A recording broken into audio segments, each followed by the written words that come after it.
ಅಗ್ನಿನವರ ಗೋತ್ತಮರಿಗೆ, ಅಗ್ನಿನವ ಟೀಕಾಧಿಪರಿಗೆ ಹಾದೆ ಬೇಡ್ರಿ.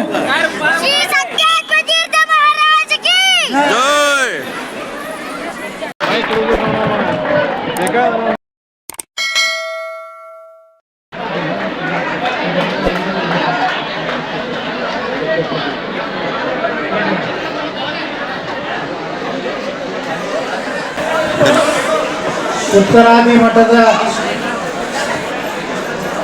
ಪರಮ ಪೂಜ್ಯರಾದಂತಹ ಶ್ರೀ ಶ್ರೀ ಶ್ರೀ ಸತ್ಯಾತ್ಮ ತೀರ್ಥರ ಶ್ರೀಪಾದಂಗಳವರ ಪಾದಾರವಿಂದದಲ್ಲಿ ಭಕ್ತಿಪೂರ್ವಕ ನಮನಗಳನ್ನು ಸಲ್ಲಿಸಿ ಇಂದಿನ ಉಪನಯನ ಮತ್ತು ಧರ್ಮದ ಸಭೆಯಲ್ಲಿ ಪಾಲ್ಗೊಂಡಂಥ ಎಲ್ಲ ನನ್ನ ಹಿರಿಯ ಪೂಜ್ಯ ತಾಯಂದಿರೇ, ಹಿರಿಯರೇ, ಅಣ್ಣ ತಮ್ಮಂದಿರೇ, ಯುವಕರೇ, ಎಲ್ಲ ಗುರುವರೇ, ಇವತ್ತು ನಮ್ಮ ಮನೋಜ್ ಶಾಪುರ್ ಅವರು ಮತ್ತು ಅವರೆಲ್ಲ ತಂಡ, ಜಾಗೀರ್ದಾರವರು ಎಲ್ಲ ಏನೊಂದು ತಂಡ ಇದೆ. ಭಾಳ ವಿಜಯಪುರ ನಗರದಲ್ಲಿ ಅತ್ಯದ್ಭುತವಾದಂಥ ಸಮಾಜ ಸೇವೆಯನ್ನು ಮಾಡ್ತಾ ಇದ್ದಾರೆ. ನಾನು ವಿಜಯಪುರ ನಗರದ ಶಾಸಕನಾಗಿ ಅವರು ಹೃದಯಪೂರ್ವಕವಾದಂಥ ಅಭಿನಂದನೆ ಮತ್ತು ಕೃತಜ್ಞತೆ ಹೇಳ್ತೇನೆ. ತಮಗೆಲ್ಲ ಗೊತ್ತಿರಬಹುದು, ಕರೋನಾ ಸಂದರ್ಭದಲ್ಲಿ ಮನೆಯವರೇ ಸಹ ಸಮೀಪ ಬರಲಾರಂಥ ಪರಿಸ್ಥಿತಿ, ಸಂಕಷ್ಟ ಕಾಲದಲ್ಲಿ ಅಂತ್ಯಕ್ರಿಯೆ ಮಾಡುವಂಥ ಕೆಲಸ ಇವತ್ತು ಯಾರಾದರೂ ಮಾಡಿದರೆ ನಮ್ಮ ಮನೋಜ್ ಶಾಪುರವರ ಎಲ್ಲ ಒಂದು ತಂಡ ಬಹಳ ಅತ್ಯದ್ಭುತವಾದಂಥ ಸಮಾಜ ಸೇವೆ ಅದು. ಇವತ್ತು ಸಹ ಬ್ರಾಹ್ಮಣ ಸಮುದಾಯದಲ್ಲಿ ಯಾರೇ ಆರ್ಥಿಕವಾಗಿ ಅಷ್ಟು ಸ್ಥಿತಿವಂತರಿಲ್ಲ ಅಂದರೆ ಅವರು ಸಂಪೂರ್ಣವಾದಂಥ ಕ್ರಿಯೆಗಳನ್ನು ಮಾಡುವಂಥ ಕೆಲಸ ಇವತ್ತು ನಮ್ಮ ಈ ತಂಡ ಮಾಡ್ತಾ ಇದೆ. ನಾನು ಅವರಿಗೆ ಇನ್ನೊಮ್ಮೆ ಹೃದಯಪೂರ್ವಕವಾದಂಥ ಕೃತಜ್ಞತೆಗಳನ್ನು ಸಲ್ಲಿಸ್ತೀನಿ.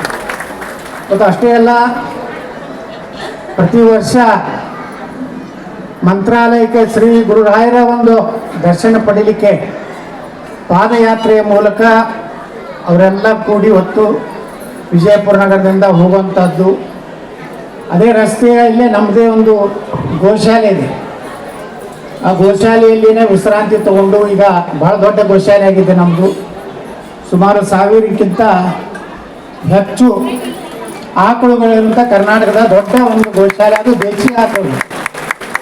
ಅದರ ರಕ್ಷಣೆ ಮಾಡುವಂಥ ಕೆಲಸ ನಾವು ಸಿದ್ದೇಶ್ವರ ಸಂಸ್ಥೆಯಿಂದ ಭಾಳ ವ್ಯವಸ್ಥಿತವಾಗಿ ಇವತ್ತು ಮಾಡ್ತಾ ಇದ್ವಿ. ಮೊನ್ನೆ ಹೋದ ಸಲ ಪೂಜ್ಯರು ಬಿಜಾಪುರಕ್ಕೆ ಬಂದಾಗ ಶುದ್ಧವಾದಂಥ ದೇಶಿ ಹಾಲನ್ನೇ ಬೇಕಾಗಿದೆ ಅಂತೇಳಿ ನಮ್ಮ ಕರ್ನಾಟಕ ಆಟೋಮೊಬೈಲ್ಸ್ ಜೋಶಿಯವರು ಸುಮಾರು 100 ಲೀಟರು ಆ ಕಾರ್ಯಕ್ರಮಕ್ಕೆ ನಾನು ಅವತ್ತು ವಾಕಿಂಗ್, ನಾನು ಬಿಜಾಪುರನಾಗಿದ್ದರೆ ಗೋಶಾಲೆಗೆ ಹೋಗಿರ್ತೀನಿ ಬೆಳಗ್ಗೆ. ಅಂದರೆ ಇವತ್ತು ನಮ್ಮಲ್ಲಿ ದೇಶಿ ತುಪ್ಪ, ಊದಿನ ಕಡ್ಡಿ, ಕರ್ಪೂರ, ಶುದ್ಧವಾದಂಥ ಕುಂಕುಮ ಮತ್ತು ಗೋಮೂತ್ರ, ಅಲ್ಲಿಂದ ಪಂಚಗವ್ಯಗೆ ಬೇಕಾಗುವಂಥ ಎಲ್ಲ ರೀತಿಯಿಂದ ಶುದ್ಧವಾಗಿ ಇವತ್ತು ವಿಭೂತಿ ಭಸ್ಮವನ್ನು ನಾವು ತಯಾರು ಮಾಡ್ತೀವಿ. ಅದನ್ನು ವಿಧಿವತ್ತಾಗಿ ಕೊಳ್ಳು ಏನನ್ನು ಒಣಗಿಸಿ ಅದರಲ್ಲಿ ತುಪ್ಪ, ಮಜ್ಜಿಗೆ, ಹಾಲು ಎಲ್ಲ ಏನೇನು ಶಾಸ್ತ್ರೋಕ್ತ ಹಾಕಿ ಕರ್ಪೂರದಿಂದ ಬೆಂಕಿ ಹಚ್ಚಿ ಆ ಒಂದು ವಿಭೂತಿ ಭಸ್ಮವನ್ನು ತಯಾರು ಮಾಡುವಂಥ ಕೆಲಸ ನಾವು ಸಿದ್ದೇಶ್ವರ ಸಂಸ್ಥೆಯಿಂದ ವಿಜಯಪುರದಲ್ಲಿ ಮಾಡ್ತಾ ಇದ್ದೀವಿ. ಮತ್ತು ನಗರದಲ್ಲಿರುವಂಥ ಒಂದು ಆಂಬ್ಯುಲೆನ್ಸ್ ಇದೆ. ಎಲ್ಲೇ ನಮ್ಮ ಗೋಮಾತೆ ಅಪಘಾತದಿಂದ ಕಾಲು ಮುರ್ಕೊಂಡಿದ್ರೆ ಅಥವಾ ಗರ್ಭದಿಂದ ತೊಂದರೆ ಆಗ್ತಿದ್ರೆ ಎಲ್ಲ ನಮ್ಮ ನಗರದ ನಮ್ಮ ಜನರಿಗೆ ಎಲ್ಲರಿಗೂ ಮೊಬೈಲ್ ನಂಬರ್ ಇದೆ, ಅದನ್ನು ಅವ್ರು ಕೊಡ್ತಾರೆ. ಅದನ್ನು ನಾವು ಆ ಆಕಳನ್ನು ಒಯ್ದು ಸಂರಕ್ಷಣೆ ಮಾಡೋದಷ್ಟೇ ಅಲ್ಲ, ನಮ್ಮ 24 ತಾಸು ವೈದ್ಯರನ್ನೇ ನಾವು ಇಟ್ಟಿದ್ದೀವಿ. ಈ ಗೋಶಾಲೆಯನ್ನು ನಮ್ಮ ವಿಶ್ವೇಶ್ವರ ಶ್ರೀಪಾದಂಗಳು ಪೇಜಾವರ ಶ್ರೀಗಳು ಅವರ ಅಮೃತ ಹಸ್ತದಿಂದ ಅದನ್ನು ನಾವು ಉದ್ಘಾಟನೆ ಮಾಡಿರೋದು ಭಾಳ ಸಂತೋಷದಿಂದ ಹೇಳ್ತಾ ಇದ್ದೀನಿ. ನಾನು ನಮ್ಮ ಗುರುಗಳ ಬಳಿ ನಾನು ಕೇಳ್ಕೋದು, ಇದಕ್ಕೆ ಗೋಶಾಲೆಗೆ ಯಾವ ಪೂಜೆ ಮಾಡಬೇಕಂತೇಳಿ ಗುರುಗಳನ್ನ ಕೇಳಿದಾಗ ನಮ್ಮ ಪೂಜ್ಯರಾದಂಥ ಮಧ್ವಾಚಾರ್ಯ ಮೊಕಾಶಿಯವರಿಗೆ ಅವ್ರು ನನಗೆ ಹೇಳಿದ್ರು, ಅವತ್ತು ಗೋಶಾಲೆಗೆ ಯಾವ ಪೂಜೆಗಳು ಬೇಕಾಗಿಲ್ಲ, ಗೋನೆ ಎಲ್ಲ ಒಂದು ವಾಸ್ತು ಇದ್ದಂಗೆ ಏನೋ ವಿಚಾರ ಮಾಡಬೇಡ್ರಿ, ಅದನ್ನು ಪ್ರಾರಂಭ ಮಾಡಿರ್ತೇಳಿ ಅವತ್ತು ಹೇಳಿದ ಮೇಲೆ ಅದರಿಂದ ನನ್ನ ರಾಜಕೀಯ ಬದಲಾವಣೆ ಆಗಿದೆ. ನಾ ಸೋತು ಸುಣ್ಣಾಗಿದ್ದೆ. ನಾ ಗೋಶಾಲೆ ಪ್ರಾರಂಭ ಮಾಡಿದ 6 ತಿಂಗಳಲ್ಲಿ ವಿಧಾನ ಪರಿಷತ್ ಚುನಾವಣೆ ಬಂತು. ಇಡೀ ಕರ್ನಾಟಕದಲ್ಲಿ ಅತಿ ಹೆಚ್ಚು ಮತಗಳಿಂದ ಪಕ್ಷೇತರನಾಗಿ ಆರಿಸಿ ಬಂದೆ.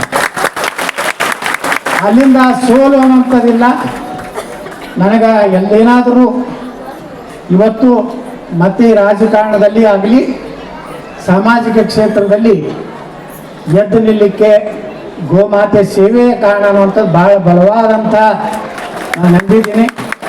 ಅಷ್ಟೇ ಅಲ್ಲ, ಉತ್ತರಾದಿ ಮಠದ ಪೂಜ್ಯರು ಹಿಂದೆ ದರ್ಬಾರ್ ಹೈಸ್ಕೂಲಲ್ಲಿ ಬಂದಾಗೂ ಸಹ ಅವರಿಂದ ಆಶೀರ್ವಾದ ತಗೊಂಡು MP ಆಗಿ ಕೇಂದ್ರ ಮಂತ್ರಿ ಆಗಿದ್ದನ್ನು ನಾನು ನೆನಪಾರಿಲ್ಲ.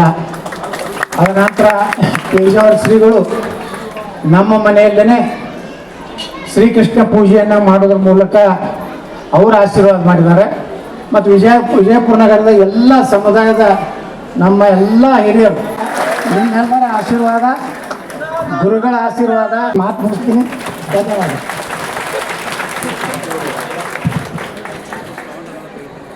ನಮ್ಮ ಕರೆಗೆ ಒಗ್ಗಟ್ಟು ಬಂದಂಥ ಶಾಸಕರು ಇವತ್ತಿನ ದಿವಸ ಅನೇಕ ಕಾರ್ಯಕ್ರಮಗಳಲ್ಲಿ ಭಾಗವಹಿಸಬೇಕಾಗಿತ್ತು. ಆದರೆ ನಮ್ಮ ತಂಡದ ಅಧ್ಯಕ್ಷರು ನಾವೆಲ್ಲ ಹೋಗಿ ರಿಕ್ವೆಸ್ಟ್ ಮಾಡಿದಾಗ ಸಮಯ ಕೊಟ್ಟಿದ್ದಕ್ಕಾಗಿ ನಮ್ಮ ತಂಡದ ಪರವಾಗಿ ಧನ್ಯವಾದಗಳು.